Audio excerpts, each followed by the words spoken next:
Hi, peeps. I wasn't really thinking about doing a video like this, but I watched a couple of movies over the weekend. Halloween's approaching, obviously, and I'm a huge horror fan. I've been a massive horror movie nerd for my entire life. And every Halloween, I have a cater of movies that I enjoy watching. I mean, I kind of watch them all year round. I don't need Halloween to inspire me to watch horror movies. I just love horror movies. But like my tastes with anything, with movies, with music, with art in general, I have a very particular taste. I think most people have a particular taste, and there are plenty of people who have no taste. And that's what got me thinking about the whole Halloween franchise, the movie franchise. I was inspired to do this video because, yeah, I watched a couple of movies over the weekend, and it reminded me how horrible I think modern horror movies are and how bad they've been for a long time. I think I think the entire movie industry is a sham at this point. It's a huge pile of shit. It's very rare that we get any new movies that are good. It's rare that we get any new ideas for movies in the industry. It just doesn't really happen. The movie industry basically is financed through remakes and superheroes and robots and just shit getting rehashed. It's a in fact, it's the saddest, most pathetic time in movie history right now. It's a really sad state of affairs. We get the same movie over and over. We get remakes, we get sequels, we get superheroes, we get, you know, franchises like Halloween pumping out the same movie basically every other year. We get virtue signaling, we get racial checklisting, we get all kinds of things that bore the fuck out of all of us as movie viewers, and I wanted to talk about it because I am inspired to talk about it. And this isn't an opinion. What I'm going to say is a fact in that movies are shit now. I don't care what your opinions are. It's you guys have your opinions, I have my facts. I've been watching movies for a long time. This is the worst it's ever been in Hollywood. The crap that gets forced down our throats as entertainment and art. Movies just generally aren't artistic anymore. They're all agendas. They're all political, and politics and art are absolutely mutually exclusive. They have nothing to do with one another. And I don't care what your argument to that would be. Your argument would be false. Politics are politics, art is art, and never the twain shall meet. And that is the way it is. Movies have become politics, and it's a sad state of affairs. Which leads me to the Halloween franchise. And I'll get started here. Enough of my ridiculous preamble, right? Feel free to leave all the comments you want. I'm not going to read them, but go ahead. This is obviously the one sheet poster image for the original Halloween. In my opinion, the only good Halloween in the entire series. That's right. This movie came out in 1978, 46, is that 46 years ago? Written and produced and directed by John Carpenter. This is the only good Halloween movie. That's right. How many have there been? Well, let's take a look. And I pull up Wikipedia, and that might be boring to some of you, but you know what? All people ever do on YouTube is recite Wikipedia bullshit anyway. So I'm just going to cut right to the chase and show it to you. That's right. I'm going right to the source here. How many Halloween movies do we have since October 25th, 1978? We have 2, 4, 6, 8, 10, 12, 13 Halloween movies. All of these, with the exception of two, are shit. And I've seen them all. In fact, wait, no. To be fair, I have not seen one of these, and I'll get to that. There's no reason to see it. There are two movies in this entire series that are worth watching. And there's only one movie in the entire series that's really, really good. The rest of these are subpar at best and absolute fucking dreck at worst. and most of them fall into the latter category. Now, this one, of course, the first one, excuse me while I get some water as I choke on my own saliva. I have a lot to say here. I wasn't expecting this, but I have a lot to say. This is the only movie in the series that's really worth any of your time. The first one, John Carpenter. Now, when I think of all these remakes and rehashes and returds that get turded out into our society every other year, the one positive I get from this is that, you know what, at least John Carpenter's making some money. At least he's cashing in on this. I love John Carpenter. He's one of my favorite all-time directors. And I'm happy that he gets to capitalize on this shit. I am. I'm bummed that he won't make another movie.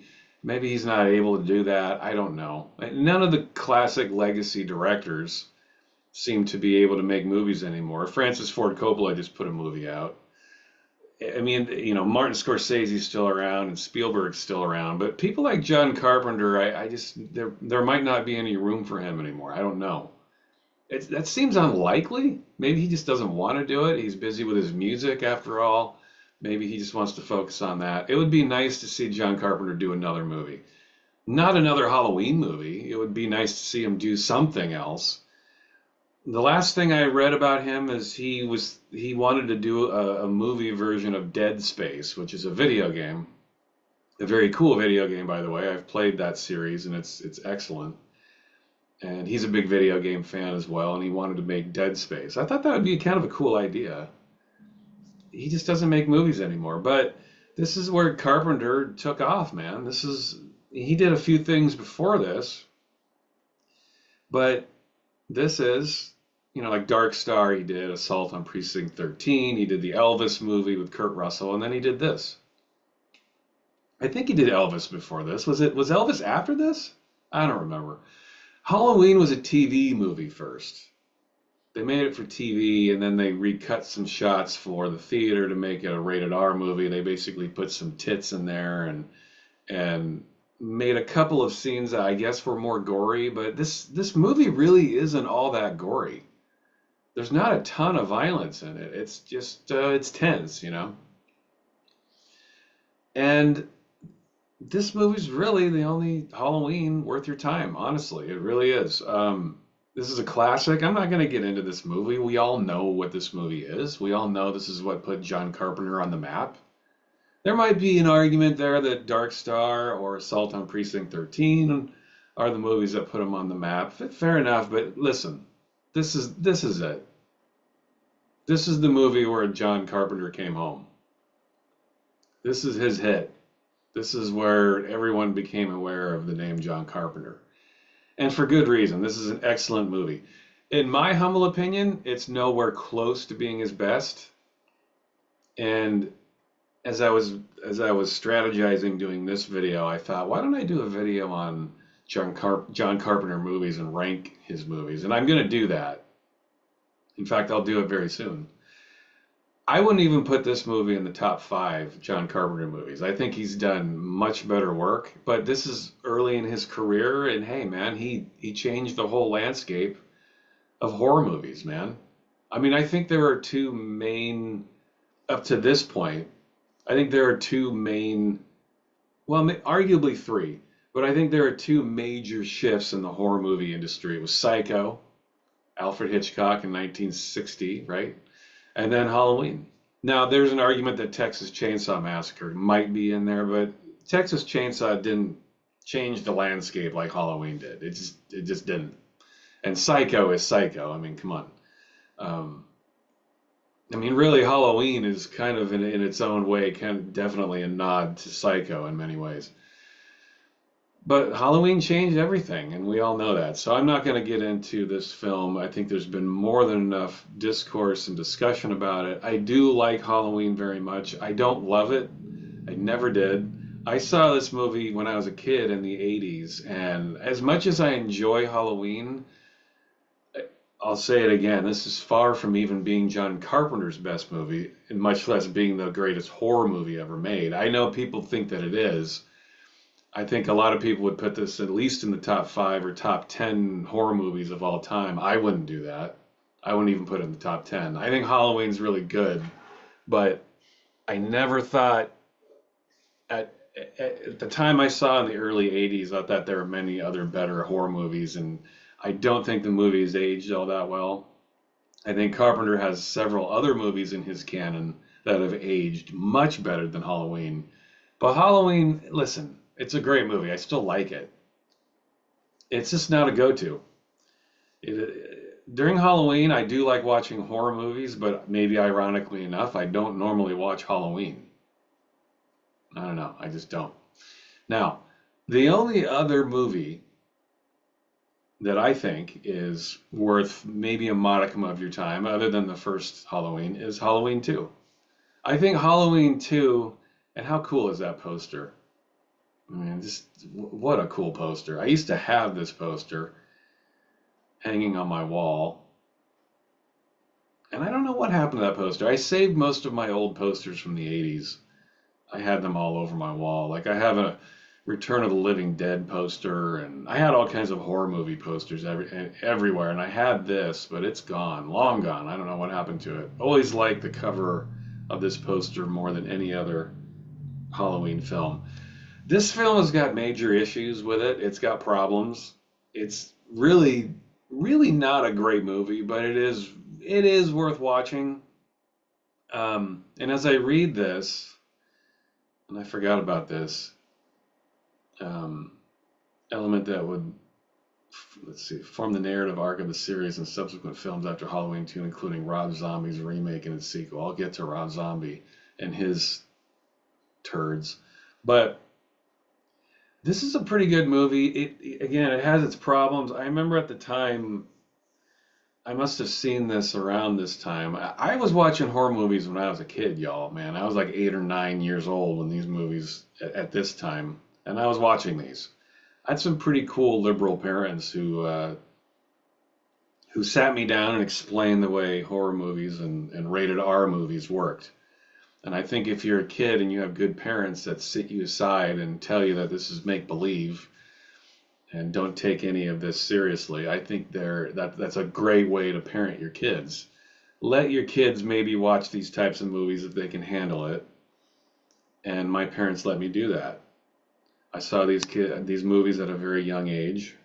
I think it has helped me form meaningful opinions and takes on movies, and that's why I'm here doing this today. And Halloween 2 was not good. I didn't like it even when I was a kid. And it hasn't aged all that well. It's got a lot of problems, but it does have some good stuff about it. A couple of kernels of good things. I think this was a halfway decent follow up to the original Halloween. It's not bad. You have Jamie Lee Curtis is in it, Donald Pleasance is in it. It's got some good gory scenes in it. That good early 80s style horror where they were still able to make a rated R movie. They were starting to shift away from that though. This was the Reagan era and it was post Heaven's Gate era, and the movie studios were starting to pull the plug on giving directors carte blanche and total creative freedom. They were getting away from that. And because of that, movies were going to start, they were starting to get a little bit lighter. PG-13 as a rating system was going to come out shortly after this. But at this time, you were still able to get a pretty extreme rated R movie in terms of violence or sex or nudity and cussing and whatever. You can't do that at all anymore. I mean, seriously, when was the last time you saw any nudity in a film, in a modern film? It doesn't happen anymore.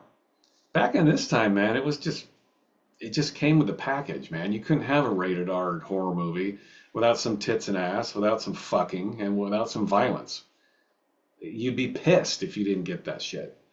Now it's like, God, if you showed half a nipple for a millisecond, you'd have a poetry writing crying fest with all of the woke agenda, and it would be a fucking nightmare. You can't do that anymore. It's just not possible. Not here in America, anyway. It doesn't happen anymore. People are more uptight and clueless than they've ever been. Hence the fact that Halloween movies are still popular, and I'll get to that. But Halloween 2, not a great movie, but in terms of the entire scope, of the Halloween series here over the last 46 years. This is the only other movie that I would recommend anybody watch. The first one and the second one. And a little piece of trivia for you here. Look at this, Dana Carvey. This was his first movie. He's barely in it. You blink. I remember I saw the movie back in the 80s, and Dana Carvey wasn't a thing then. But since then, I've understood that Dana Carvey was in the movie. I had to go watch it again. I'm like, wait, what? Dana Carvey was in that? And he is. I mean, literally, you blink and he's gone. Anyway, a little piece of trivia there for you. Dana Carvey, one of the greats. Anyway, Halloween 2, it's all right. And you can see that came out 3 years later. Now, the rest of these, all of these, are different shades of shit. Some brown, some light brown, some diarrhea, some ghost shits. And when I say, you ever take a ghost shit? You sit down, you take a dump, and you know something came out, and then you look at the toilet and there's nothing in there. That's a ghost shit. And definitely you have some ghost shits here where you thought something was there and there's nothing, and it's literally just emptiness, and you just want to flush it away forever. Most of these Halloween movies fall into that category. I'm looking at these and I can't think of a single one of these that is worth seeing. None of these. I remember when Halloween 3 came out, and I was reading something, maybe it was here on Wikipedia, but some reviewer somewhere said that the Halloween movie franchise series is like a choose your own adventure novel. And that's a really good way to describe it. It's with Halloween, there's no through line really to it. I mean, there is sometimes, but other times there isn't. There are several Halloween movies that are just their own thing that have nothing to do with Michael Myers, and this is one of them. And this is the first one. I can remember when I first saw Halloween 3 Season of the Witch, it was like, what the fuck? Again, I was a kid. What was it, 1982, right? So I guess I was 10 years old, 10, 11 years old when I saw this.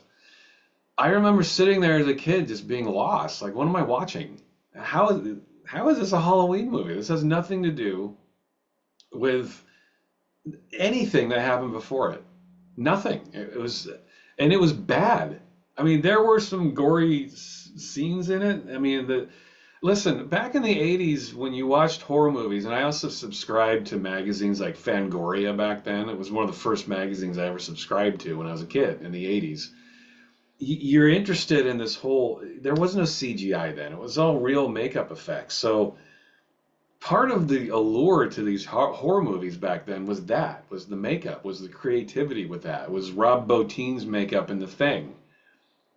Or Dick Clark in The Exorcist. Was it Dick Clark? No, something else Clark. And was it Clark? I don't remember. The person who did the makeup for The Exorcist. I can't remember his name. That's what you were looking for. You waited for these scenes of makeup. It didn't have to be violence necessarily. It could be an animal doing something. Those were the scenes you lived for. You waited for them. And so Halloween 3 does have some cool scenes of effects back when effects were real. But overall, this movie's garbage. It's really bad. It was just poorly devised. I'm wondering, what is I want to see what the reception of this was. I still have this copy of Fangoria, by the way. Love this magazine. Loved it. Critical response. Let's see. Oh, here we go. 50% approval rate. Well, that's higher than I would have thought on Rotten Tomatoes. Rotten Tomatoes is this is part of the comment I want to make in this video too, is that modern reviewers are just different than reviewers were in any past time prior to a decade or so ago. Things are different now. Reviewers are given salaries and freedom to write pieces about movies and things based on agendas and politics. Now, that's always been a thing. That's nothing new, but it's more prevalent now than it's ever been. And that's why you see a lot of good reviews for really bad movies. Really bad. Like some of these later Halloween movies have been rated pretty positively, and it's a joke. They're horrible shit movies, but because these publications are in line with getting paid for certain promotional activities or certain products that need to be sold, they get higher reviews. It's all about putting asses in seats Halloween weekend and then quickly pushing it out to the physical media market, quickly pushing it out to all the streaming platforms. It's not about quality. It's just about getting the movie out there, putting asses in seats, letting it sit there for a week, and then putting it on streaming platforms. And part of that whole agenda, political action, are these wind up robot writers who write reviews. And they're all on Rotten Tomatoes, and it's all about getting hits. It's not about having a good movie. It's not about having a movie that's even based in any reality where movies can be good or not. A movie being good, it doesn't make any difference. It's about how many people can we get in the theater for one weekend, and then how can we promote this. Now, it's always been about that to some extent, but something that's shifted, especially in horror movies, are just the quality of movies, of horror movies in particular. Horror movies are garbage, in my opinion. They're bad. I can't remember the last time I saw a movie billed as a horror movie that was worth watching. They're all remakes. They're all virtue signaling. They're all racial checklisting. They're all a complete fucking bore fest. In fact, I just watched one of these examples over the weekend. I got onto HBO and I wanted to watch something. I know Halloween's coming up and all the streaming platforms are trying to promote horror movies, and they remade Salem's Lot on HBO. I thought, okay, let's try this. I never thought the original Salem's Lot was really that good. I read the book, the Stephen King book, back in the 80s when I was a kid, and I liked the book very much. It's rare when a movie equals or surpasses the Stephen King original. It's only happened maybe a few times. I think The Shining is brilliant. I think Shawshank Redemption is brilliant. I think Stand By Me is brilliant. I think Misery is brilliant. I mean, there are some exceptions, but for the most part, and maybe that's another video I should do, like Stephen King movie adaptation rating list. But I watched Salem's Lot over the weekend, the new one. It was just hilariously bad, and it's, to me, it is a microcosm as to what all movies are doing. It's not about art anymore. It's about these other things in our society that you have to hit. It's a checklist. Do we have this kind of character? How many of those do we have? We have to have at least this many of this type of character. And you guys know what I'm talking about. We have to have this kind of agenda. We have to have this character doing this. Otherwise, we're going to get canceled. We have to have that character doing that, or otherwise we're going to get canceled. It's not about art anymore, okay? I don't have a problem with any type of person having a role in a movie, but what I do have an issue with is when I'm being checklisted rather than entertained. And maybe I have a more sensitive trigger to that, but I've been watching movies a long time. I just want the right character in the right role. I don't want to be talked down to. I'm not interested in being pandered to, and that's what movies do. And I know I got completely off the beaten path there, but that is kind of the ultimate message I wanted to make in my video here, is that movies are shit. Newer movies are generally shit, especially horror movies. I mean, I can't remember the last time I saw a good horror movie. They're terrible. Halloween 3, getting back to Halloween 3. Halloween 3 in Brooklyn Nine-Nine. What the heck is that? I'm not even going to go there. Halloween 3 had nothing to do with Michael Myers. I just remember watching this thinking, am I watching the right fucking movie? What the hell is this? Now, I remember seeing this in the theater, getting to Halloween 4. I keep saying Hollywood. It's fucking the same thing. Hollywood, Halloween. Same thing. By the way, I'm going to be all over the place with this video, obviously, but are there people out there who are actually scared by this shit? Are you out there? Do you watch these movies and you're scared? And my argument would be, how empty-headed do you have to be to have these movies move you in any way? The only movement I feel when I watch these movies is in my bowels. I have to take a massive shit when I watch these movies because they make me sick. They're stupid. Halloween 4, The Return of Michael Myers. Yeah, Horrible. I remember seeing this in the theater with a friend of mine, and we were just like, what the fuck? No. Let's see. What's the kind of rating did this get? 39%. Okay, that sounds about right. Now, let's see. The consensus on Rotten Tomatoes says the blah, blah, blah, blah may bring the series' mass killer back into the fold, but fails to offer the visceral scares and inventiveness of the original. Now, see, this is where I think it's worth getting into a conversation about old school journalism and new school journalism. Now, the newer Halloween movies tend to get rated a little bit better. Better than this, anyway, 39%. Now, the criticism it's having of this 1988 entry of Halloween 4 is that it fails to offer the visceral scares and inventiveness of the original, which I agree with. The new movies don't even touch the inventiveness of the original, but they get reviewed better. And I think that's the disparity that I think is worth looking at. These modern movies that have these promotional trains behind them and all this money to promote them, I think they generally get reviewed better because they're put out by these publications that are forced to write these stupid positive reviews about them. The movies are shit. They're no more or less shit than this is. Halloween 4 from 1988. But this didn't have the hype train behind it like the new ones do. You know, you have to remember back in the 80s, there were movies coming out all the time. Every weekend there'd be, 4 or 5 movies that were completely different to each other. But now all you get are these hype train superhero shit horror movies. That's all you get. Maybe you get a couple movies released every weekend. And so it's important to the movie studios and all of the whole industry that supports these movies to get this hype train, this promotional train behind them to make as much money as they can. And how do they do that? They write fake reviews. And I absolutely think that happens more now than ever. Halloween 4, The Return of Michael Myers may be a shit movie, but it's still better than any of the newest Halloween movies that have come out. So I think that's a conversation worth having.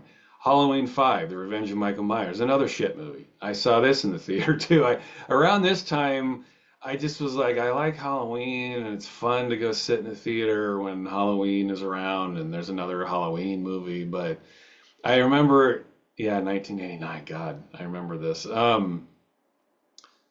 remember who I saw this with too, and it's just bad. It's bad. It's already getting tired. Actually, it's already worn out by 1989. Okay, this is 35 years ago, and it was already getting worn out. Even at this young, impressionable age that I saw this movie, I still understood that this was in dire need of having a reboot. How about a new idea? How about that?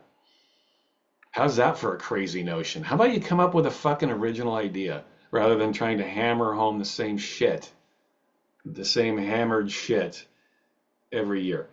What do we got here? 11% of Rotten Tomatoes approved of this. That's about right. This movie's awful. Revenge of Michael Myers finds the series embracing crude slasher conventions with pedestrian scares, disposable characters, and aimless plotting. Yeah. Have we ever had any difference? Think about that here. The shit review that this got compared to any of these. Is there any difference between how they just described that and any of this crap? No, nothing. So at that point, you have to start looking at our modern society and why people are more disposed of positively reviewing a huge pile of gleaming wet shit. We have to look at this. At least think about it. I don't know. Have I seen? Yeah, I have seen this. I saw this once. I think this came out in the mid-90s, right? Where's the year on this? 1995. There we go. That's about right. Another piece of shit. This is horrible. A really stupid movie. They brought back Donald Pleasance. I mean, that was kind of cool. But they are desperately trying anything they can to keep bringing Michael Myers back. And let's see what it's a pretty modest take. I mean, I guess it made a couple of bucks. And let's see. 8%. Yeah, I mean, listen, that's what it deserves. I don't know that it even deserves that. Curse of Michael Myers trades the simple, brutal effectiveness of the original for convoluted mysticism. Oh, that's right, with disastrously dull results, overwhelming dislike. Yeah, this is another one of those movies that just kind of stood on its own island. Michael Myers was in it, but it didn't really have anything to do with anything. But again, choose your own adventure, right? It's a choose your own adventure series at this point. This, yeah, Jamie Lee came back for this. And I remember this did get some LL Cool J's in it. Do you see you see what I'm getting at here? It's not about it's not a genuine interest in making an artful statement. It's about putting asses in seats. This is the height of cynical filmmaking. Let's put some certain faces in this movie and see how much money we can get on opening weekend. And look, it worked. Humans are stupid. They'll see posters like this and they'll be like, "Oh my God, I gotta go see that movie. It's gonna be. Did you see that LL Cool J's in it? It's gotta be good." Yeah, this is a stupid movie, horrible movie actually. Wait a minute, did I just see Michelle Williams is in this? Is that the Michelle? Wow. Okay. See, I didn't know that. I've seen this movie once. God, was this her first movie? I wonder. I love Michelle Williams. I think she's fucking amazing. She wasn't amazing though in this. I don't remember her even being in this. uh, anyway, let's see, 56%. Now, I wonder how much of that is because of Jamie Lee coming back. Maybe people thought it was more legit with her coming back to the fold. It gave it a little bit more credibility, and I can see that. Jamie Lee Curtis is back, you know. It doesn't change the fact that this movie's garbage. It's really bad. But it had been gone for what? A good almost a decade since well, no, the one before it was 3. Well, whatever. Who cares? This movie's garbage. I have only seen it once. Hey, maybe I'll go watch it again and love it. I highly doubt it though. But again, what's the difference? I don't understand how that one can be well reviewed and these can't. It's still a bad movie. Um, Maybe for different reasons.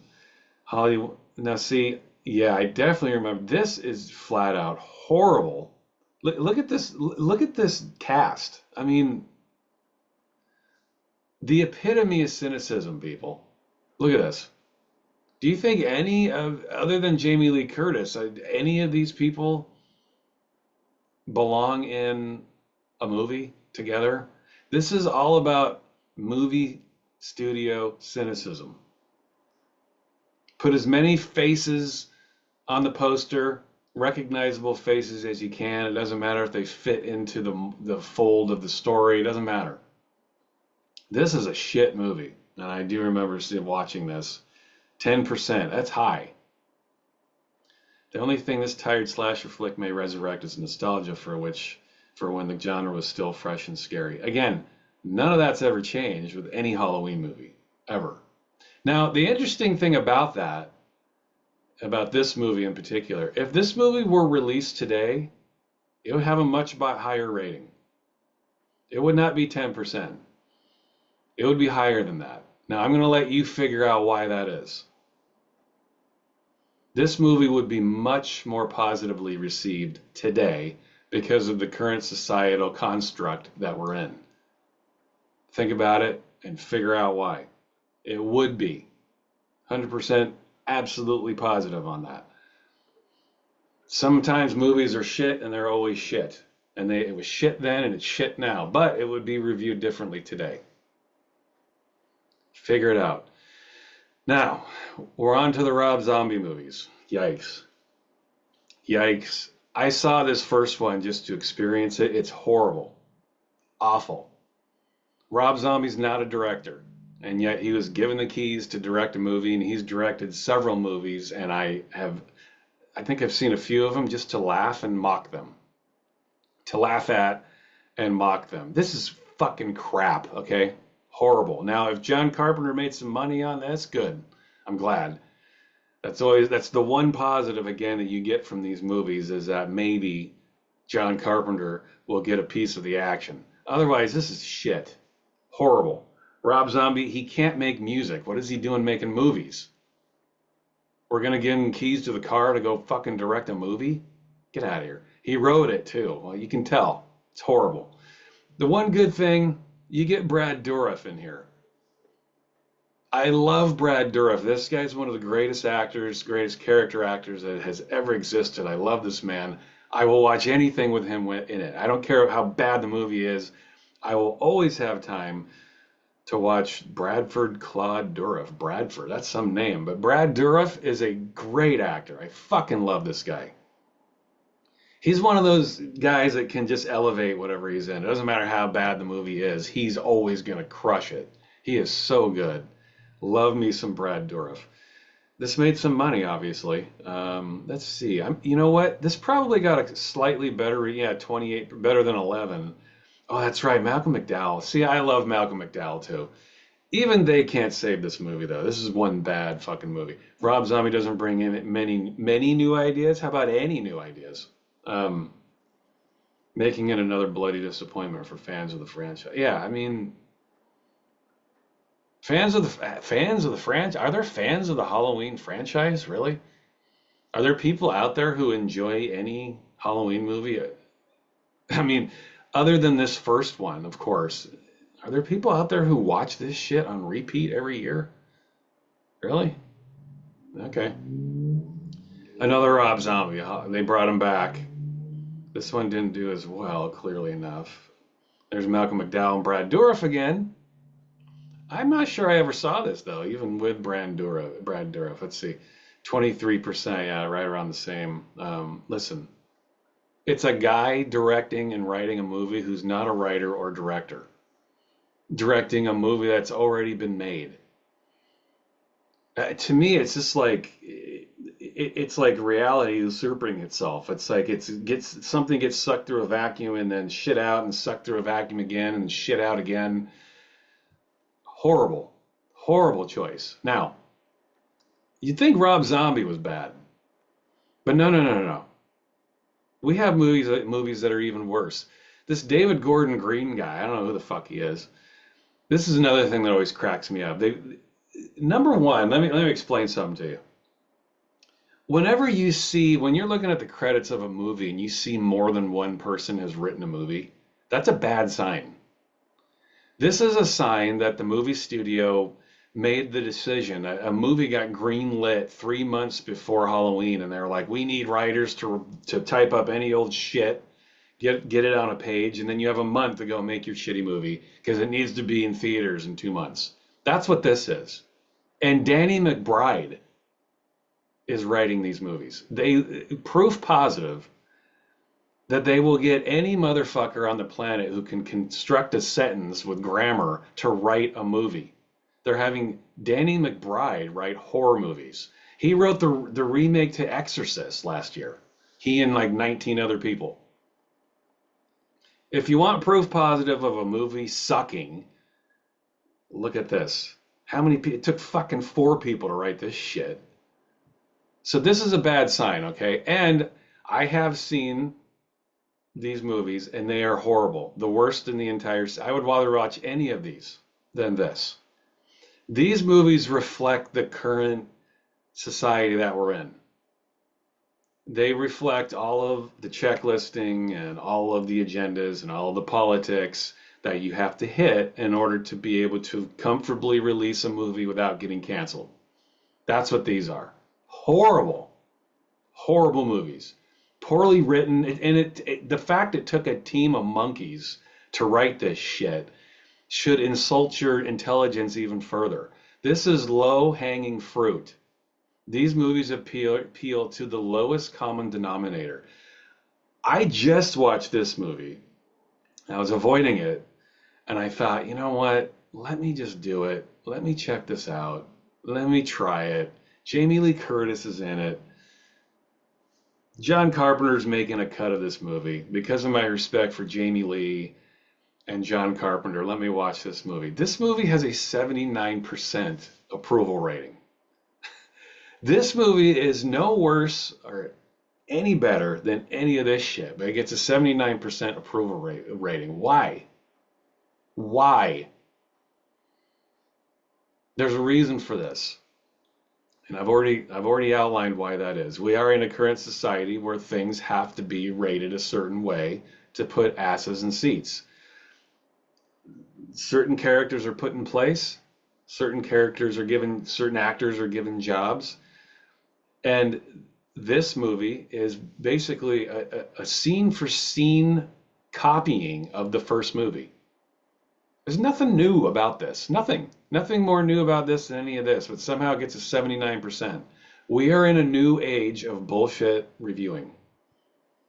It's dishonest, it's cynical, and it only exists to promote outside sister brother parties that have nothing to do with the film industry. Everything is owned by a couple of entities now. You give this a bad review, if your publication gets a bad review, consider your publication to be cut out of the loop. That's exactly what this is. Horrible shit movie. This is a shit movie. Look at all that money it's making. Now Jamie Lee Curtis is back. Okay. Jamie Lee's back. John Carpenter's making his cut. Let's see. I want to see what the reception is of this.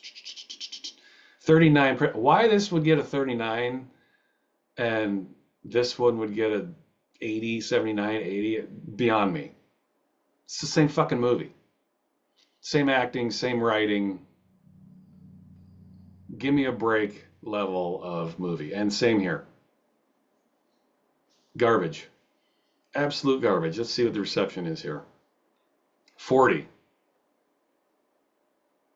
Let's see.